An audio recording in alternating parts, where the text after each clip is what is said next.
Holiday weekend. It must be Mr. Magic. Get the recording started. Recording in progress.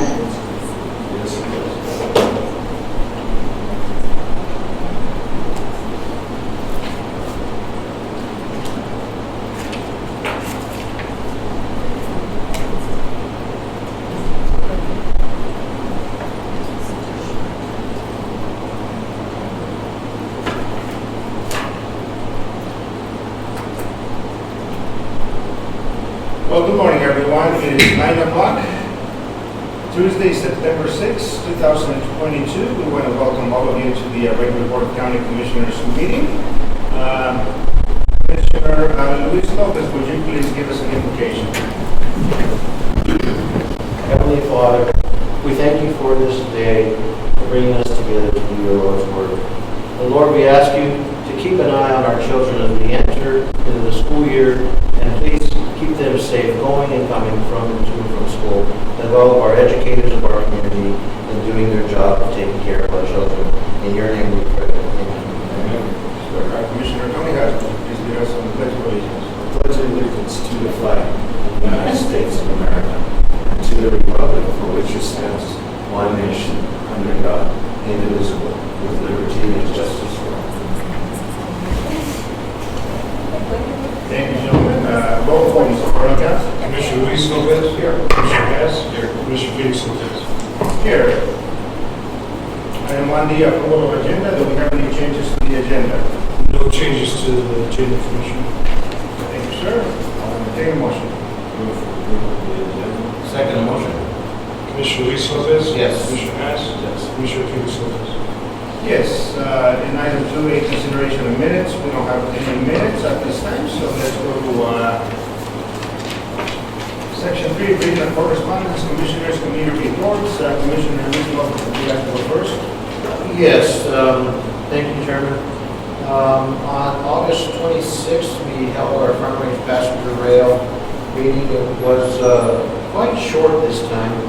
The board has selected a law firm endeavor to represent the front range passenger rail moving forward. The banking accounts will be the next thing. The bylaws will be adopted at our next meeting. We are planning a full-on in-person retreat moving forward at this time. The dates haven't been determined yet, so that this group of folks can get together and meet one another on a personal basis. So I look forward to that, having some good discussion regarding the future of the rail, and hopefully that'll be held in October. And it looks like we're smooth sailing from here on to the next stage, which would be the bylaws, getting those adopted, and the discussions of how we're going to move forward, if we move forward, with the taxing measure. Now, my biggest concern that I've always advocated for is if we're going to be taxing Los Angeles County, we're going to have a rail. And I will advocate for that. The eminent domain hasn't been discussed whatsoever, but we are not alone in not being acceptable for eminent domain being used for this purpose. So there's a lot of discussion going on regarding folks being properly compensated, fencing probably being used on the ranch properties if that is necessary, and accommodations for some sort of financial stipend for landowners. So we are working on that to figure out how we can accommodate each and every landowner and see what their discussions might be or their concerns. So, and that's just behind the scenes discussions. It was in an open session, but I thought I'd share that with you. This was with other commissioners on that I had that discussion. On the same day, that afternoon, we were able to be at exit 11 here, the grand opening ceremony, the ribbon cutting. It's going to be an interesting roundabout for everybody to get used to again. And the Governor Polis was here. We were able to have a discussion with him, and I, matter of fact, invited him to come to the Cape Van Music Festival, and he wasn't available to come for the discussion. So it was nice. We were able to attend that afternoon. And speaking of the festival, they had that this weekend, and it went off without a hitch. There was but two minor incidents with our wonderful county sheriffs and our EMS and emergency management Kim Chavez and our staff. You guys did a great job working with Brett and Mr. McGraw, and couldn't have gone off without it any better. I think that everybody there was well protected, security was awesome, EMS were everywhere, and the food and the vendors, the whole concert was great. The attendance was not what they wanted it to be. However, for the first time having it in the year, it was a huge success.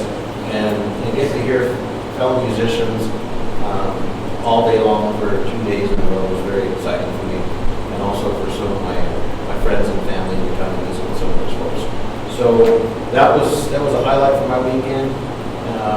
And I got some kind of weird, not bad news, but we're not sure what's going to happen yet for Highway 350 in Ontario County.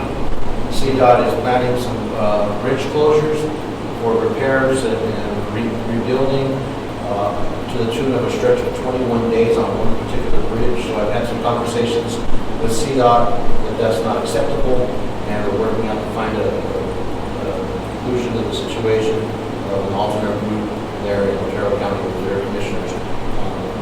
Due to the fact that the concern of our trucking, our cattle and our agriculture, plus not to mention that a lot of employees might be traveling back and forth that might be working at our state penitentiary, come from Lahana and that area. So we had that long discussion, and hopefully get back to us soon. And one last highlight for myself is it is homecoming week for my homie school district that I am proud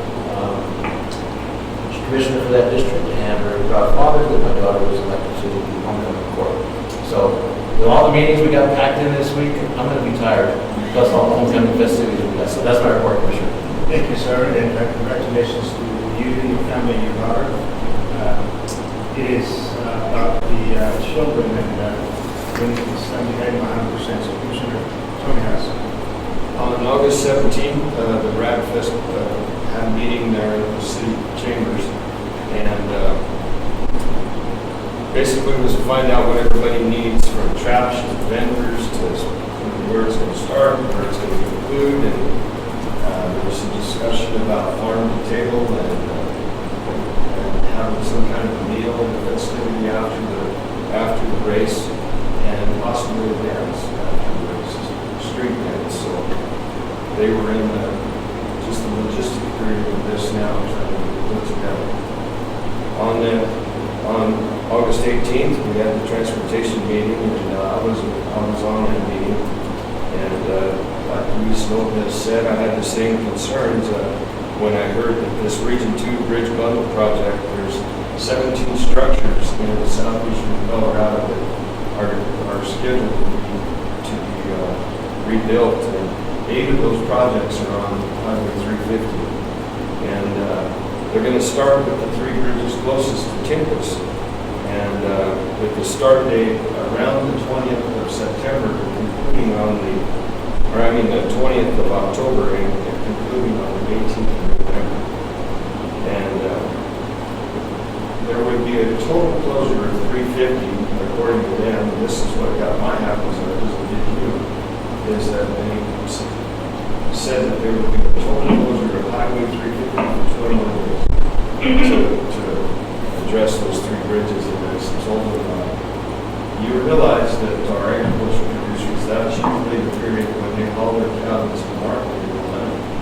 So for instance, if somebody in Delhi had cattle that they needed to ship, which is only about 10 miles south of Timpus, they'd have to come all the way back to Trinidad, go up I-25 and then hit Highway 10 into Lahana, which adds another 80 miles to their freight bill.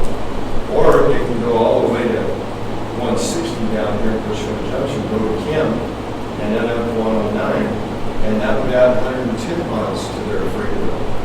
And at $4 a mile, and you're increasing about 80 to $100 or 100 miles, that's $400 a load. So you're already paying $800 for a load of cattle to go to Lahana, and now you're going to pay an additional $400 per load.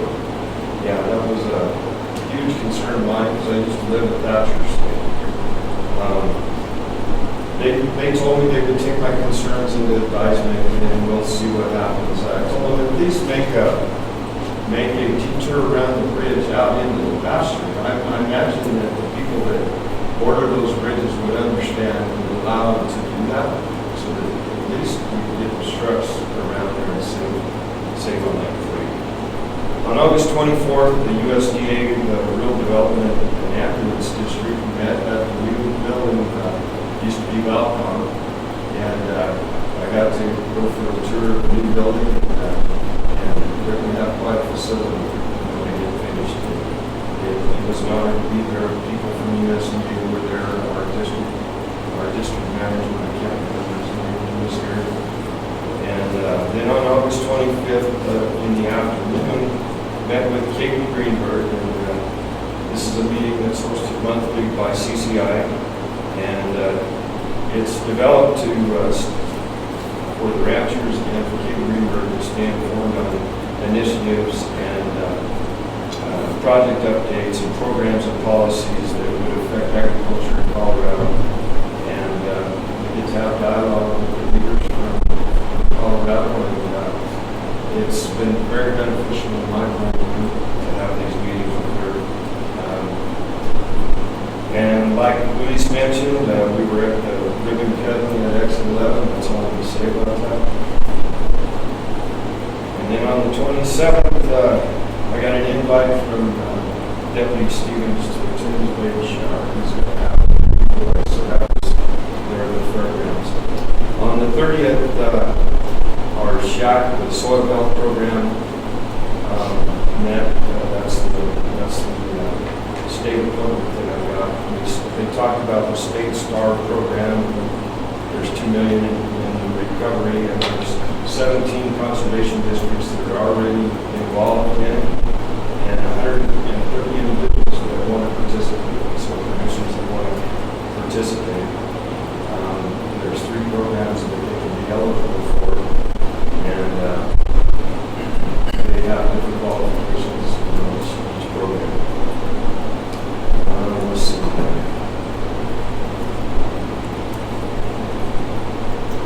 And then we had our CCI executive meeting on the 1st of September, and I'll let Felix talk about it. And then attended the parade yesterday, and what a great parade it was.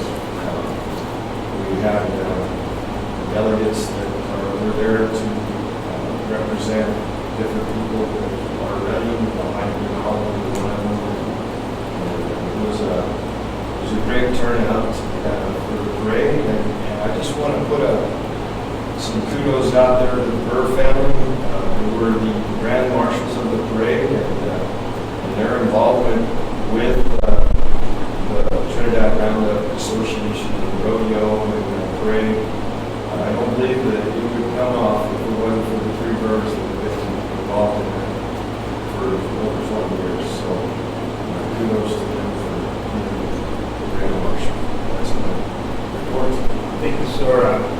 To avoid some redundancy, some of the meetings I want to highlight. The meeting on August 25th that we had with Kate Greenberg, one of the biggest topics that came out and we discussed was the Colorado River and the water that is the scarcity of the same, and what that is doing, the impact that it's having on the western slope agricultural lands.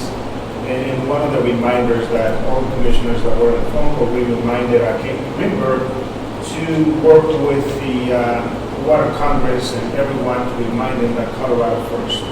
We understand that there is a compact, and on the compact it goes back many, many decades, but in it, the water that is being produced at no fault of anyone should be used for the benefit of Coloradans, agriculture, farmers, and ranchers. And Kate seemed to really understand the whole process, but that whole point maintained a dialogue and discussion for quite a while. So that conversation is going to be ongoing, and there is going to continue to be meetings. One of the points and reminder that I highlighted with Kate was that Senator Hickenlooper mentioned when he was in Trinidad that there was going to be a gathering of all the senators, U.S. senators, Republican and Democrat, of the western part of the United States to address this cyclical climate adjustment that we are seeing. So from that perspective, we want to take an opportunity to continue those conversations and see what comes out of it, because there is, I don't think, anything that could be done from humanely from our perspective, but to dialogue and communicate the challenges that we have with this cyclical climate adjustment that we're seeing. So, and those were the words from Senator Hickenlooper. So we'll see what happens on that meeting. As Commissioner has mentioned, September 1, we had a CCI, the bylaws, the executive team of the bylaws committee. We had representatives from all the regions, the president and the vice president of each one, of which Commissioner Tony has serves on the Southern District. And there was a recommendation that is going to be put to the entire membership of CCI at the winter conference, and whatever recommendations are put forth will be voted on at that time and will be adopted for 2023.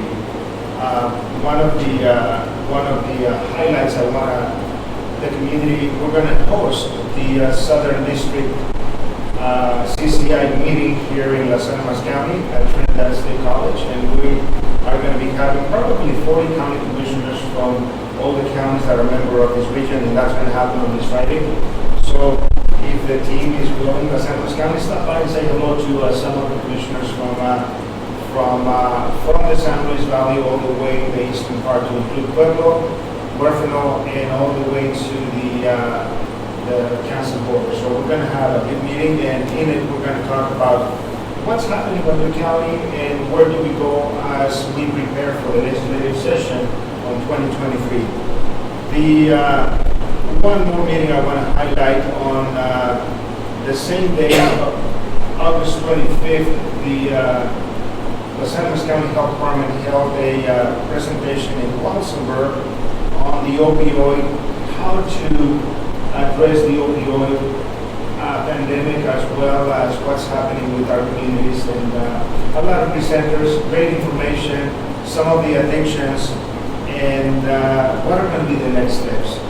So thank you to the Health Department for doing that presentation, and looking forward to bringing more information on that. One of the questions that has come our way, what is going to be the allotted amount on the additional dollars that Colorado is receiving on the excess of, on the additional millions of dollars that we're going to be receiving on the opioid settlement? I had a conversation personally with Heidi Williams from the Attorney General's office, and they have not worked out the formula distribution yet, so I don't have any numbers on that at this point in time, but they're going to be increasing as we see how the San Luis County, we received whatever amount that was, $70,000, I believe. There'll be an adjustment, but I think the adjustment will happen late in 2023, but there's going to be additional money on that. So now the next steps are going to be, what are the three priorities, how do we begin to work with them, and how do we work together as a region. So some of the other meetings, one of the ones that Commissioner Tony has mentioned, our bike event that's coming up, great meeting, and I think the communication between farmers and ranchers and the organizers is going well, because they said that we're going to be meeting with them, and so we look forward to that activity. And so that would be my report, Commissioners, and thank you so much. And I want to thank all of you out there for just the support on this, for the Labor Day activities. The rodeo was well attended, a lot of community participation. It was great to see everyone out there enjoying themselves once again. So at this point, let me go ahead and go to section 4, elected officials update. I have a message from the clerk and recorder's office. They don't have an update today. So let me see if our county assessor is online and would like to make any updates. Jody Amaro. Yes, good morning, gentlemen. I have nothing to report at this time from the assessor's office. Thank you so much. Good morning and have a great day. Let me go to our county treasurer, Ms. Donna Leonetti. Okay. Anyone from the sheriff's office, Mr. Derek Everett?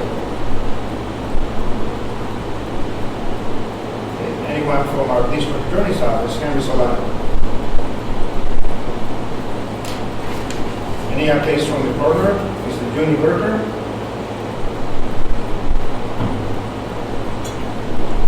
Anyone from our county surveyor, Mr. Gary Terry? Okay, having none, we're going to go to public comment. Do we have any public, no public comment? Thank you, Mr. Dorica. So we're going to go to section 6 presentations, and I think we do have Mr. Mike Brown online from Colorado Parks and Wildlife. Good morning.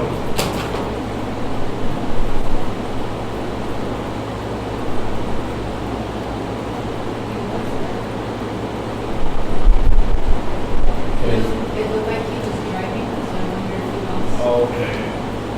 And if not, it might be muted. Mr. Mike Brown from Colorado Parks and Wildlife. Welcome to last contact. We can come back to that.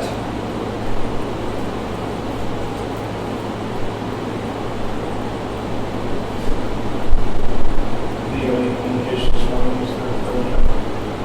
No, sir. Okay. Well, at this point in time, we're going to jump to section 7, unfinished business. Consideration of high country liquor license renewal that was tabled on August the 16th. Any questions, comments on this particular table item, council? Commissioners, this revised application is simply and concerns of the same. Thank you so much. I'll entertain a motion. Motion to approve high country liquor license renewal. Second motion. Commissioner Hess? Yes. Commissioner Luis Lopez? Yes. Commissioner Felix Lopez? Yes. New business, 8A, consideration of resolution 22-028, South Central RETAC, alternate appointment, David Dutray. Mr. Dorica? Commissioner, before you for your considerations, resolution 22-028 to appoint David Dutray as an alternate to the SC RETAC committee. It's one of the board's appointments that you are authorized to do. Thank you, sir.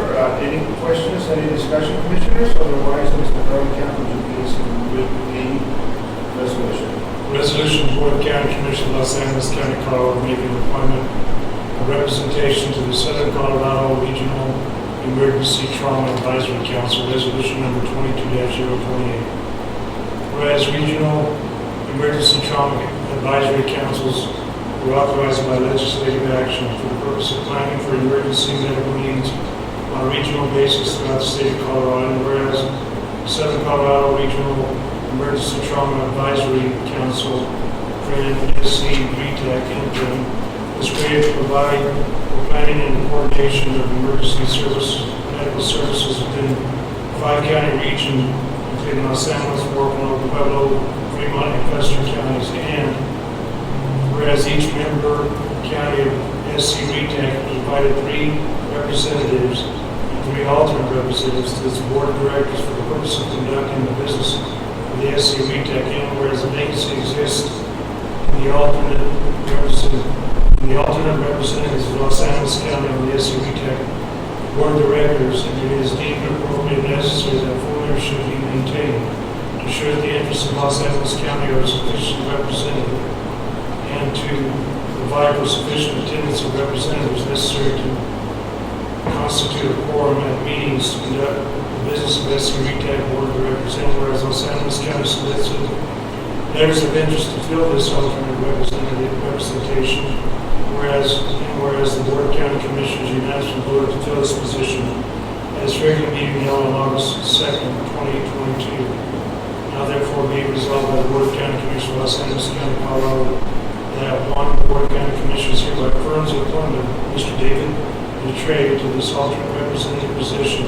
This term shall extend until August 2024. Upon a motion made and seconded, affirmative vote.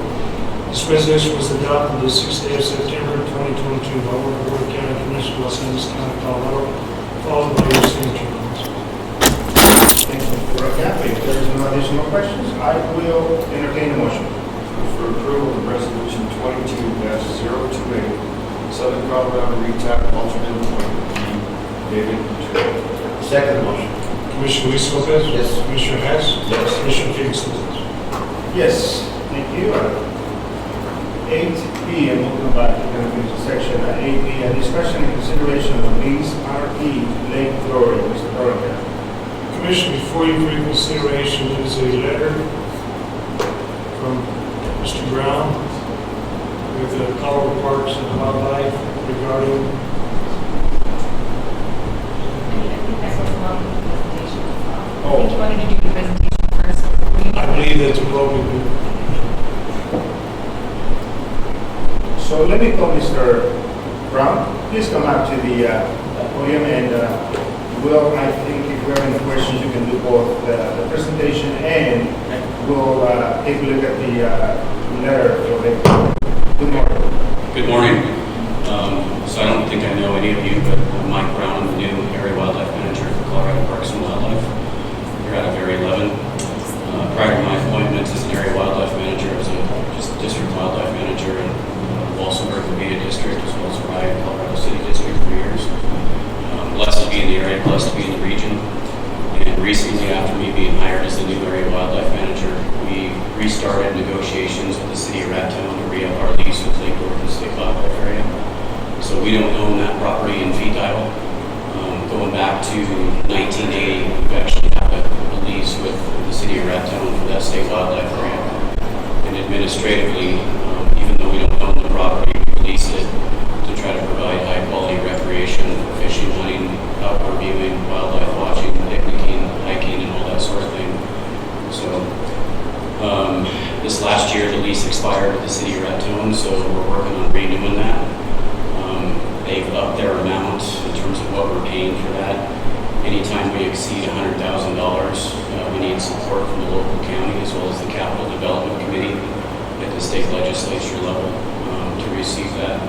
So I'm here to go ahead and ask for your guys' support to look at that letter and make sure you don't have any concerns or issues. And if you do support that project and want to ensure that residents of Los Angeles County and other people in Colorado, non-residents alike, have an opportunity to recreate there, it'd be a good decision to continue with that sort of thing. So,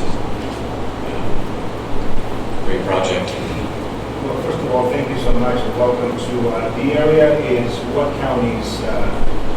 I imagine it's bigger than what you had before. Yes, it is. So unfortunately, instead of just one or two counties, I've got a bunch of them. So it'd be Los Angeles County, Huerfano County, Custer County, Pueblo County, and I think that pretty much covers it. Yep. Very good. And so the lease that you are proposing to renew, is that adjacent to, contiguously with the state park? It is. Okay. Yeah, so the Lake Dorothy State Wildlife Area property kind of butts up to the James M. John State Wildlife Area, which we do own in fee title, as well as Fisher's Peak State Park. So that property, Lake Dorothy alone is a 4,800-acre property. Also includes a 3-acre lake and a few miles of stream for fishing access as well. Is that lake half in New Mexico and half in Colorado? Is that? I believe that's Lake Maloya. Oh, Yeah. Lake Maloya. Yep. So part of that is actually in New Mexico, coming out of Sugar Canyon State Park. And I know having cattle on top of that mesa, that it's important to have that access from that other side. Without that, it would have been landlocked to James Shaw over there. So now we have another trail through McBride Canyon, but before that, that was the only access to James Shaw. Yep, that's correct. Yeah. And can you access that property through 85.5 as well, coming from the New Mexico side? It is not. Well, you can go all the way to the top, and you can get to the north, but you can't access the. Correct. Yep. Chairman, Mr. Brown, welcome. Thank you. Welcome home. Thank Welcome you. to your region, and congratulations on your success with Parks and Wildlife in the state of Colorado. Thank you for your service. Thank you. You must be very dedicated to achieve this high position. And thank you for your tenure with service from the state of Colorado. As an avid hunter, I really appreciate it very much. Thank you. The outdoors with my wife, my children, we all enjoy it. I didn't see a letter attached, Chairman, to my packet. There is Is there a separate attachment? yeah, it was a separate email to that, yes. And So what are we entailing in the letter? basically, the letter is asking for a letter of support. Mr. Ronda, can you read? It's a pretty very Letter of support for lease that I don't believe we have a copy of. I can elaborate a little bit what you've been provided. So the lease is between Rectome and That's correct. State Wildlife, and all the letter is asking is for us for the county to show if they support that lease happening. So we are not entering into any lease with a DMT. We're not obligating ourselves to any financial support at this time. The letter provided by Mr. Brown, you could just sign at the bottom of that showing your support. And then he was also giving you the option to draft your own letter of support. I don't know what the deadline is though. Quick turnaround, I think I've got to have this done towards the end of September. I think it's slated to go before the Capital Development Committee. Some other projects we have working on, I believe, in November. So, Well, having nothing attached, we can sign it today. So you could sign that letter if you read it, or if you want to draft your own letter, you could do it at your next meeting and still meet the deadline. Yeah. And this is going to be, you're asking for a 10-year renewal with the city of Raton. that's correct. Yep. And I guess getting into previous history, I think with the city, we had a really nice lease with them. Back in the day, I think it was $10,000 a year, and I mean, that was nothing, back in the day. And of course, they kind of said, hey, it's time to get up with the times. You guys mind if you re-up this lease? And of course, we're going to do that, right? It provides, outstanding outdoor recreation for residents and non-residents alike, and without it, we wouldn't have those opportunities. So in addition to signing this letter, maybe a few phone calls to our legislators. We'll assist with getting that funding allocated to the JBC. Correct. Yep. And our governor as well. Yep. Yep. And that trail that goes up from Dorothy to the James John, that is horseback, foot only, correct? Foot and horseback only, correct, yes. Well, you definitely have a great area that you will be overseeing, especially with the state park included. And you have a great team down here. I do. The famous Bob Holder. Yep. And Fredell and Cameron that lives up on the property. Rosser. And Crystal. And Oh, yeah, Crystal Driving. Riley and Floyd Duran. Floyd Duran. Yep. Yeah, so you guys got a great team down here. We do, yes. I have another question or comments. Just out of curiosity, does the city of Raton store water in Dorothy? Or do they have water rights to it? They do, so that's kind of their watershed for that whole area, and that kind of limits us in terms of what we can and can't do from a habitat management perspective, from weed spraying perspective. Everything we do, we need to run by them, make sure that we're working in cooperation with them, so we're not contaminating any type of waterway or water source. I remember when they had the fire a few years ago, they was neighboring their watershed. And that's our secondary shed, right? That's our secondary water supply. From the way I understand it, yes. Dorothy is the primary. Yes. I'm loyal, sorry. The one is the primary, Dorothy is the Secondary, yeah. Mr. Brown, I think we have pretty much an understanding. I thank you for forwarding this application to us. Definitely, this board will be supporting, I believe, the letter. And as Commissioner Rizzo mentioned, we could reach out to the CDC. Great. Are there going to be any physical improvements to the property? We're going to try to update some of the signs, even though they're newer. If you guys are familiar with our newer Colorado Parks and Wildlife app, that allows you to buy, any license that doesn't require a carcass tag online, and then store that on your phone.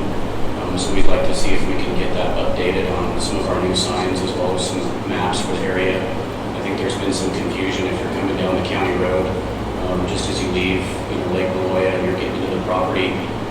Some of that property extends back to the west side of the road, and there's some confusion as to what's public and what's private. So I'd like to update a lot of those signs and, try to help our constituents realize where they are, give them the tools that they need, to be able to recreate. We We passed legislation several years ago requiring people to have a hunting and fishing license or even a state wildlife area access permit to be on our wildlife areas. That's a particular property where, once you get there, there's really no way of doing that if you don't have cell service. So I think having that link and having that map or even a scannable icon on the sign would be a good thing. We even talked about trying to trench in some fiber optic up into that canyon to provide a kiosk or something. Unfortunately, the cost of that is just too astronomical to commit to it. So that's probably the most updates I have planned for the property. Yeah, just the new signs. A follow-up question is, now that Coloradans are going to be renewing their tags, Colorado vehicle tags, in it, there's going to be a surcharge, which would be opted out of if the resident decides to, or it is $29. Will that give Coloradans access to these parks without having to procure an additional permit? That would allow you, to actually go into a state park, which is a better deal than buying a state parks pass, which is, I guess, a little bit different than our state wildlife areas. And so that's just kind of going back in time, I guess, prior to our merger in 2011. We took the Colorado Division of Wildlife and Colorado State Parks and combined them to become Colorado Parks and Wildlife. And so, in statute, parks money is still separate from wildlife money. We don't, intermingle that type of funding. So there's still hunting and fishing and different wildlife opportunities on the park. And that access, thing that you're talking about with the license plate, that's particularly for. That branch at the end is too, but you still have, the individual will have to have hunting and or fishing license to do. So it's a little different, So just for the state wildlife area, you have to either have the state wildlife area access permit or the combination, fishing small game license or fishing license. That license plate pass that you're talking about is just for our different state parks. So like Fisher's Peak, for example, or Trinidad, or Lake Ludlow. And kind of the reason we passed some of that different legislation, for years, there's more and more people that are starting to use state wildlife areas, for some of the non-consumptive uses that they were never really intended for. So we either lease or purchase those properties in fee title just for hunting and fishing, wildlife viewing, or try to make sure that wildlife have good habitat and a place to be safe. So, Just like this weekend's big concert and all access pass, all access pass to the state parks and wildlife areas. But I'm glad to see you mention the reduction in the state park pass. Governor Polis did announce that at the last meeting of Riverbank, when he was here for all of the license plates. It does save a lot for a guy like myself. We have multiple vehicles, so it'll be easier so I can utilize any vehicle I want to go to those parks. absolutely. Instead of $90, it's a pretty good bargain. Yeah. Get free permits for For the price of one, basically. Yeah. The multi-pass for any vehicle is about $175 right now, $150. Something like that. Yeah. And then put everything in the middle of the vehicle. I think the entirety of the proposal when we were looking at that piece of legislation is that it almost guarantees steady funding with, and it was estimated $50+ million that's going to be collected on a yearly basis to maintain the entity, both your agency, so which is going to be good for Colorado, so we can maintain those properties at top level. Indeed. Yes. So, Mr. Brown, any additional information you want to provide this group? And by the way, welcome Commissioner Luis Lopez, Commissioner Tony Haas, and Commissioner Felix Lopez. We welcome you on behalf of the San Luis County team. Welcome to the San Luis County Trinidad. Thank you. Appreciate it.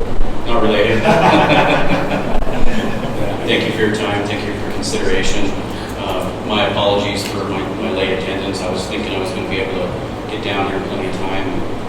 I didn't, and that's why I tried We've been there a little time, swing by but not too soon. late. And I thought, I can still get there. So my apologies for kind of my late attendance on that. But thank you for your time. Thank you, sir. All right. Thank you. This right now. Yes, so at this point, no other questions. Commissioners, will entertain a motion. Motion to approve the letter regarding Lake Dorothy, letter support. Second motion. Commissioner Hess, Yes. Commissioner Luis Lopez, 100% yes. Commissioner Felix Lopez. Yes, sir. Item 80, discussion and consideration of milling design build agreement. Council? Commissioners, we also have this on for executive session today. I would advise that we take it up in executive session first, and then we can come back and discuss. Thank you very much. Appreciate that. Motion Motion to table. Second motion. Commissioner Hess, Yes. Commissioner Luis Lopez. Yes. Commissioner Felix Lopez. Yes. Thank you. Financial matters, consideration of bills and payroll for the second half of August 2022. Finance Director, overview. Payroll as of August 31st is $175,952.69. Do you have any questions for me?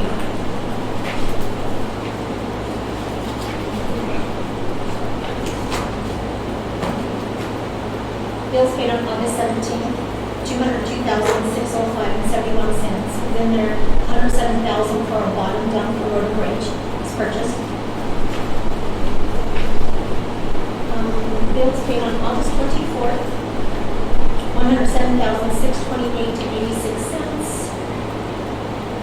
I think the biggest one there was probably Walsenburg second gravel. That was probably for our airport. And it's bills paid on August 31st, $218,848. There's the airport project, I think the final payment this week. Oh, the Propaganda Walsenburg one bid, was that part of the grant? I don't know. Well, that was part of the paving that we paid for with bill funds. Okay, so this one here was the airport project for the hangars, the asphalt. Which came out very nice. I saw the pictures. Yeah. And that's it. Thank you. Any additional questions for Director, Finance Director Coleman? Otherwise, I will entertain the motion. Move for approval of bills and payroll for the second half of August 2022. Second motion. Commissioner Luis Lopez. Yes. Commissioner Hess. Yes. Commissioner Felix Lopez. Yes, thank you. And before it leaves my mind, I would like us to have some kind of a press release on all the projects that have taken place this summer. All the paving projects are coming out really fantastic. Seen all three of them that I'm aware of. So kudos and thank you to the entire Los Angeles County Road and Bridge. I'll continue to request that our local media publicize something. I did see one recently. I don't know if it's been publicized or not. And then, second, Commissioner, if we would take up the certificate for Mr. No. We were advised to wait on that. We will probably do a presentation later on at the request of our BSO. And as of today, he mentioned we'll get a follow up on that. Okay. Yes. Excuse me. No, that's fine. That's absolutely fine. Section 10, executive session. The board will meet in executive session under CRS 246-402, 4B, confirmed with the county attorney for the purposes of receiving legal advice on specific legal questions. A, SCCOG 2023 dues. B, land use tents. C, all hazards. D, endowment. E, budget. F, 85.5. G, milling design build agreement. H, council general. I, redistricting. And J, HUTF, ineligible county roads. At this point in time, I will entertain a motion to go into executive session with a 5-minute recess. Motion to go into executive session with 5 minutes. Second motion. Commissioner Hess. Yes. Commissioner Luis Lopez. Yes. Commissioner Felix Lopez. Yes.